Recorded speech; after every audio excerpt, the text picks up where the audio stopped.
Steve, a word about West Ham then. Just obviously we've done all right against them in the past. We've had some stinking results against them. I think Antonio's still scoring. Declan Rice is doing well. Up to 13th, terrible start. Like you say, they're slightly been a bit distracted maybe with the European stuff. What have you made of their start to the season? Well, I think their key issue was they like in the past they've spent big money on individual players that have come in and just haven't suited either the team or the league in any way, shape, or form. Whereas two of the players they signed back end of the window this summer, Scamacca and who's the playmaker guy they've got? Paqueta. That's the one. Yeah, Paqueta. Those two players, I mean, judging by their performance against Fulham today, and sort of what little I've seen of West Ham so far, those two look like very good signings. So they've finally spent big money on players that seem to fit. And that's kind of it's always been West Ham's Achilles heel. They get particularly the owners, they get kind of blinded by they're like magpies really. They get blinded by these flashy new shiny things. Decide to go and spend a load of money on players that just they don't need, rather than taking care of the areas of the team that need improvement. And last season they didn't really score enough goals, so they've gone and bought a big centre forward who will score goals. And they've also brought another player who will create chances for that player. So from that perspective, they've done quite well in the market. I think defensively there's still issues there. They've not looked as solid as they did last season. Well, they were in the market for Bednarek, weren't they? Well, yeah, which says all you need to know. Yeah, basically, that's not a good position to be in. Like 2 days before the end of the transfer window. So yeah, I mean, defensively there's still a little bit suspect, but at the end of the day, if they're causing enough problems at the other end, then you can often negate that. And if you're doing that, then you're probably going to be quite entertaining to watch as well. So I think.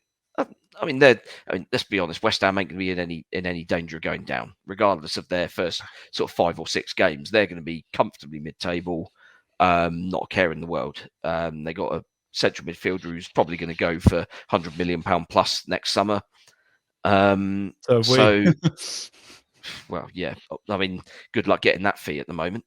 Well, yeah. But yeah, they're a good side, but they do blow very hot and cold, and hopefully we can get them on one of their colder days. Okay, can I trouble you for a score prediction, Steve? What do you think? If you're watching along, by the way, put your score predictions in the comments. Are we going to keep a clean sheet? Is the first question, I guess. No. Let's be honest, we're not. But I will take the optimistic view and go for a 2-1 win. 2-1 win. All right. Glenn, you called the 4-0. How do you see West Ham? What have you made of them? How do you think we're going to do? As Steve said, I think that, they started badly. They seem to be getting it together now. They seem to be getting into some sort of rhythm with the new signings that they've got. They're a very good team. I went on a Tottenham podcast before, when the season started, when we played them, and I sort of predicted them to make to be the best bet for a top 4 place outside the usual. That went down well with Spurs fans. Did you yeah. Well, I predicted that, and I predicted Arsenal to win all the trophies as well, just for a giggle, but because I'm like that. But and I still stand by that, what I said about West Ham. I think I think they're a good side. I think David Moyes is a solid manager, even though he wouldn't be everybody's cup of tea. It was interesting. The knives were out for him very quickly when they lost their first sort of couple of games, but he seems to have calmed that down and got through it. Good side, tough game. It's interesting what Steve said about them being hot and cold, because I think we go back to that cup game when we put what was basically our reserve team out. We expected to get smashed in that game, really, and we really played them off the park. It was a really that was kind of like the peak before we fell off the cliff, wasn't it? Yes. Played really, really well. That was the last game I enjoyed, I think. Yeah. So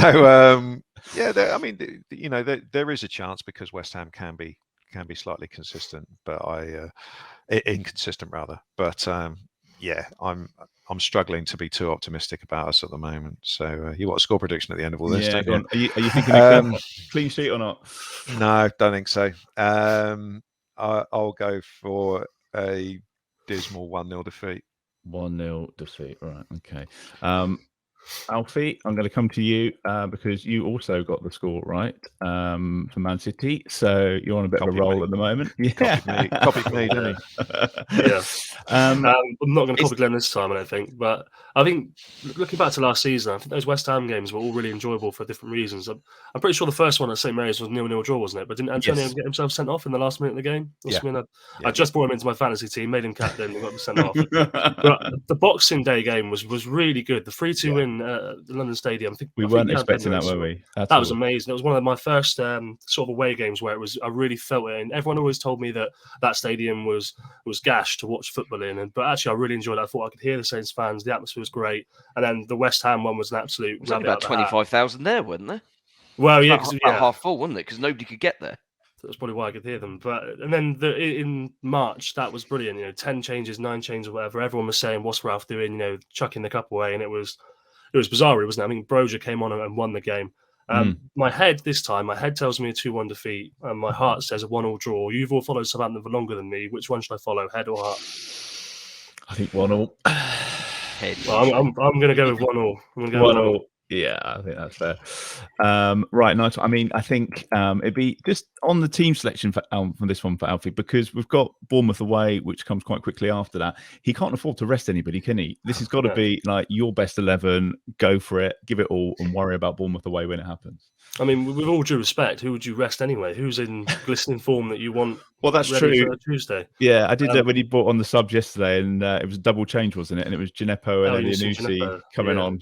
Oh God! And I think Elyounoussi will probably return to the team. I think Stuart Armstrong might find himself potentially benched. You've got to play. I mean, what's he done this season? It's not been great. The thing that Armstrong brings is that energy and the link between midfield and attack. And I mean, every game I've watched him play this season, there's been zero energy from him, and it's I don't know, is he injured, and he's kind of playing through it, which would be very unlike him, because usually it doesn't take much for him to miss 3 or 4 weeks. So yeah, I'm not quite sure what's going on there. Whether it might just even be a case that he's just got to that point where what he does just suddenly stops being effective. I think every player has that point where either they lose a little bit of their sort of pace. You lose half a yard in your body. Your body's not quite doing what your brain wants it to do at the right time and stuff. Whether Stu Armstrong is at that point already, I don't know. Be a shame if it was. It's a massive shame if it is, because he's so important to the team playing well. Certainly in the year that I've watched Southampton, or a year and a bit now. Yeah. I think Ralph will probably line up in the similar way that he did at Man City. It'd be the 4-2-2. You'd like to think, even though it doesn't necessarily work. Maybe, hopefully, he'll try and rejig the midfield and put a third one in there. But who are you going to put in? Are you going to play a midfield 3 of Ward-Prowse, Maitland-Niles, and Diallo? Does that strike confidence? Honestly, mate, I'd put Lianco in there. Yeah, I remember you saying. Honestly, just stick him in there to kick and head everything, and at least allow Ward-Prowse to go forward. If the other two aren't up to it, and similarly, go much worse, really, could it? Similarly, up front, I'm almost at the stage where I'd put Theo Walcott up front with Adams. Because I think you're the 4th or 5th person said that to me in the last. The other two aren't up to it. So, instead of paying him a fortune to sit on the bench and be the 9th substitute with no chance of coming on, he's probably got less chance of coming on than McCarthy at the moment. So it seems it's just an utter waste of time. Does he ever even warm up? But we're not scoring any goals. We're not stretching teams in behind. And as I said, the other two forwards, apart from Adams, don't offer very much at all. So I would seriously consider putting Theo Walcott up front. Or I think at the start of the season, I'd have paid a lot of money to see a scene where you were told that 9 games into the season, you'd be calling for Theo Walcott to play up front. Well, it's either that or you play Don Ballard. Yeah, it's getting to the point, isn't it, where you need to try something, because roll the dice. We're not doing anything up front. Those B team lads are going to Portsmouth on Tuesday. They're needed to beat the Skates on Tuesday. So that's going to be a good game. That could be the positive that we need next Saturday. Skates klaxon. We haven't heard that one for a while.